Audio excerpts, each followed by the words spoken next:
I'm sure, as you all know, I'm a huge Roald Dahl fan. He's pretty much my favourite children's author. I love all his books. Well, at least everything I have read.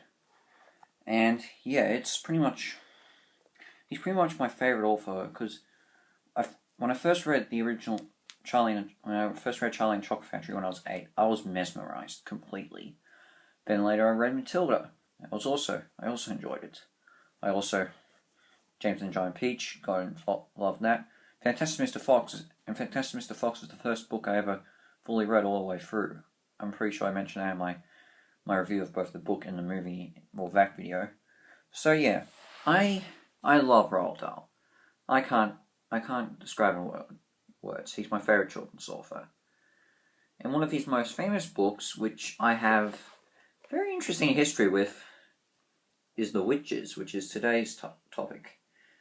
So this is the original book. Well, okay, not the original release book. This is just the modern version. But it's still the same story, pretty much, just different cover. But anyway, so basically, the story of The Witches is a young boy is told by his grandma in Norway about witches who have a huge vendetta against children.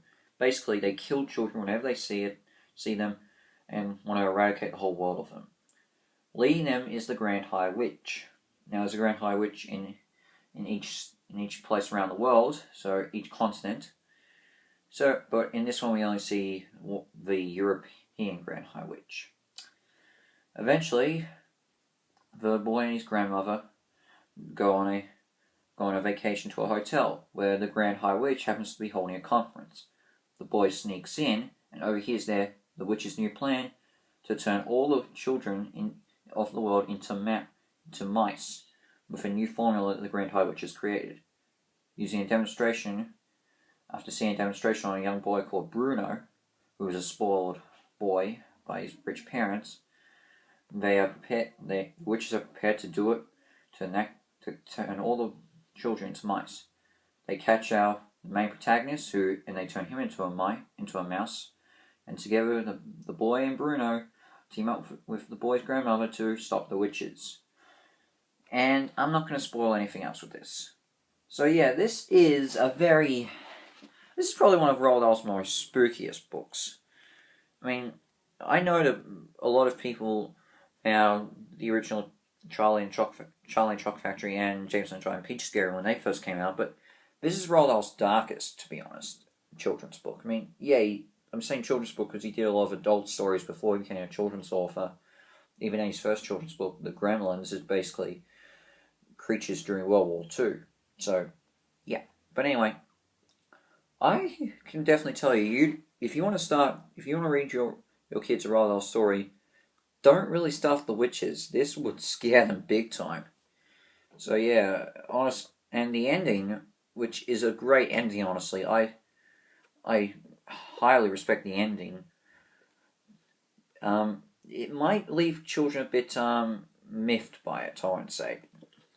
Or it's a bittersweet ending, all I'll say, if you haven't read it. But yeah, if you think it's going to end up like a happy ending, think again. That's all I'll say. It's bittersweet. That's all I've got to say about that. But yeah, the illustrations by Quentin Blake in this are as zany as ever with Roald Dahl stories. Specifically, and as I said, this is a really dark story. Specifically, when the mouse transformations happen. Okay, the first two. So Bruno and the boy the most. I will admit, Bruno's is a bit hilarious, honestly, but the boy's is terrifying beyond belief. Yeah, I will admit, I actually had nightmares of this, but I didn't have them when I was young. I first read this when I was about 10 or 11. So yeah, I had nightmares of this about 8 years ago. I know, different, but can't live. The witches are, the Grand High Witch is a great villain in this, honestly. I respect her big time. And and the witches themselves are creative. The grandmother's a great character. The boy, I could have at least got a name from him, but doesn't really matter. But in conclusion, this is a great book and one of Roald's best. It was, I think, one of the first books. It actually won an award in its first year, so that's got some good merits to it. So yeah, that's great. In 1990, of course, there was a live-action theatrical movie with Angelica Houston playing the Grand High Witch. The book, it relatively stuck close to the book, with the exception of one thing, that being the ending. While the book is bittersweet, the ending in the movie is all hunky-dory. And yeah, you can definitely tell fans of the book were disappointed with it. And of course, Roald Dahl was furious.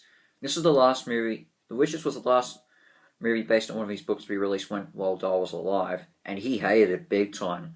In fact, I'm not sure if it's confirmed, but it's rumored that he actually protested against people seeing the movie when it came out in his hometown. So yeah, that's because of the ending. So yeah, that's something. And this was also one of the last movie to feature the works of Jim Henson and be released while he was still alive. So yeah, the Jim Henson Company worked on the animatronics in this, and yeah, this was the last movie to be that was worked on by them to be released while Jim Henson was still alive. So yeah, Dahl and Henson died in the same year, 1990. So yeah, wow. But anyway, as I said before, outside of the ending, it relatively stuck close to the original book. They had a few new things, and they actually gave the boy a name, Luke, which honestly I'm actually grateful that they did do it. That's one of the only few things I actually like about the movie. I think it's actually a good thing. Yeah, the transformation scene translated well into the movie. I gotta admit, I'm terrified. Even I still got a bit of a creep, get a bit of a shiver down my spine every time I see Luke's transformation into a mouse. It always just scares me. I can handle the other transformations fine. It's just the boy's transformation, because you don't.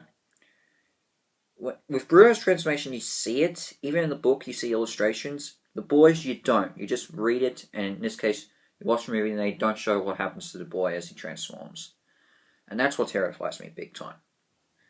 And yeah, and the acting is also really good. I mean, Angelica Houston's a perfect casting choice for the Grand High Witch. She does an amazing job, and Rowan Atkinson plays the main person who runs the hotel that the witches and the boy and his grandmother and Bruno and his parents are living in. And well, what can I say? I love Rowan Atkinson. He's perfect as Mr. Stringer. Perfect casting choice. I love Rowan Atkinson. Can't take that away from me. But mostly, I still don't think this is it's not a good movie based on the book. If it had kept the original ending, maybe it would be better, but even then, I don't, it's possible, but I don't know, you really don't, I don't know if I can really call it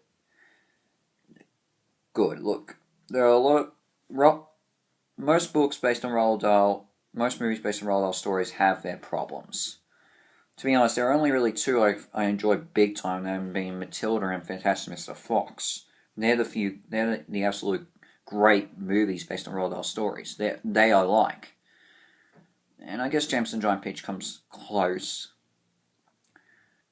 I haven't, and as I said before, I haven't seen Danny the Champion of the World or the anime BFG movie. So yeah, still got to see them. But yeah, even then, the Witches 1990 movie is passable, but if you're fans of the original book, you're gonna hate it. Now I said 1990 movie because next year, Robert Zemeckis, the director of Back to the Future, Forrest Gump, Who Framed Roger Rabbit, and Castaway, my favorite director of all time, is doing his own adaptation of The Witches. And honestly, well, I'm going to see it, and I'm actually going to watch it, and I might actually do a review of that movie when it comes out next year.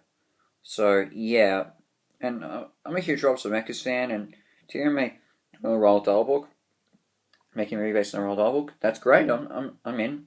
Alan Silvestri's doing the music. Love him too. That's great. And Halfway's been cast as the Grand High Witch, and well, as I said, the acting in the 1990s is one of the few great things I can give compliments to the movie. So it'd be tough to see what Anne Hathaway does with Grand High Witch that Angelica Houston wasn't able. It's at least see if she can match Angelica Houston. And also attached to the movie is Chris Rock, and I don't know who he's playing. Just have to wait and see who he plays when I watch it. But yeah, that's coming out next year, and I will do a review on it. So yeah, that's something I got plans next year for Witches, the Robert Zemeckis movie. So yeah, but in conclusion, The Witches is a timeless story, definitely one of a Roald Dahl classic. I say go read it, but I'd say only start reading this to your kids. I should only say kids should start reading this maybe when they're about 9. Actually, no, 8 and 9. From between 8 and 9. 8 and 9 to start this. Because, as I said, well, most Roald Dahl books have their dark moments. This is definitely one I reckon will give you kids nightmares if they're too young reading this. But regardless, honestly, I give this I love the book. But I'm not going to give this a score. I don't really think that this is fully a review, but more an analysis. But yeah, honestly, I love the Witches, and I say go read it if you're a huge Roald Dahl fan. So, well, what's next for me? Well, my next video is going to be my 100th video on YouTube. I know, so I got to think of something. And I actually might have an idea of what I might do for that video. And yeah, so that will be my next video. What I'm going to do for my 100th video, I'm not sure. I'm not sure. I don't think it'll be. It's going to be. It may be a review, but not a review you expect. Because I sort of had this idea going around in my head. Let's just say I'm going back to something, but not in the way you would think. You can't say this is a re-review, but more say a review of how I handled something. Okay, what I'm going to do, look, all I'm going to say is I'm going back to a review I've done before, but in a different direction that you may think. That's all I'm going to say. Well, House Reviews is out, and enjoy. Hope you have a good day. Ciao.